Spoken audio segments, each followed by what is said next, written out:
Since the 1880s, 135 years, we've been recording the temperature of this Earth. And since the year 2000 to 2016, those 16 of the 17 warmest years have occurred. Congratulations, in 2014 it was the warmest year on record, only to be beaten by 2015, and again by 2016, the warmest year on record. There was a peer-reviewed scientific study prepared. It was put before 13,000 scientists worldwide. And it said, do you agree with this statement? Climate change is real and primarily caused by human behavior such as burning fossil fuels. 97% of those 13,000 qualified scientists said yes. Global warming is an urgent threat, urgent, to our planet. Yet Scott Pruitt, the president's nominee to lead the EPA, which is our moral imperative to be a worldwide leader on this topic, is a climate denier. The best we got out of his Senate confirmation hearings is that, well, it's far from settled, as opposed to all the scientists who find differently. On his official website, when he was Attorney General of the state of Oklahoma, it stated, he is the leading activist or advocate against the EPA's activist agenda. Let's talk about that agenda.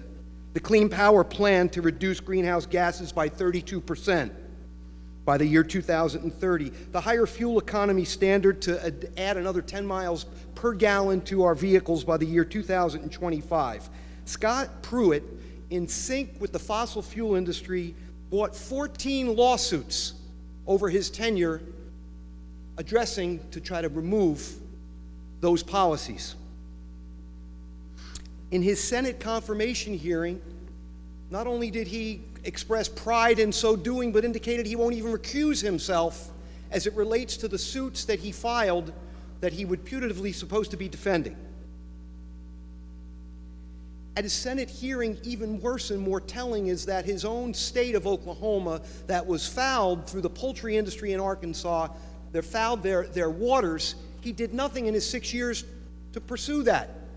And this law, why this fossil fuel industry gave him personally more than $350,000 to his campaigns, which is a lot of money for the Attorney General in Oklahoma.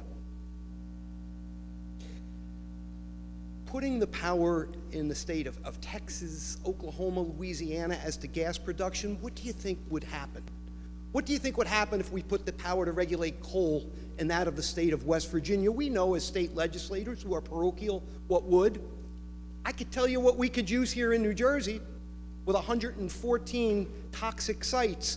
We need an advocate who's going to fund what's going to clean up those toxic sites the most in this country. We don't need Scott Pruitt.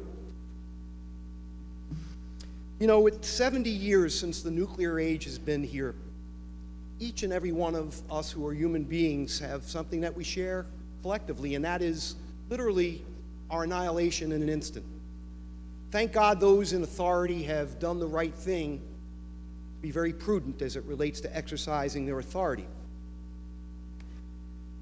Global warming, although not as instantaneous, is just as lethal. I used to say this is about our kids, and maybe not in my lifetime, but for a lot of you who are a lot younger than I am in this legislature, it's in your lifetime that you're going to see the city of New York, the city of Miami underwater, that you're going to see cataclysmic weather patterns, drought and famine like one can't imagine, that one wouldn't want to be alive. It is a moral imperative for this body, for every citizen, to speak up against this nominee and against any policies that do anything other than put our country as the foremost leader in a fight to basically save our planet.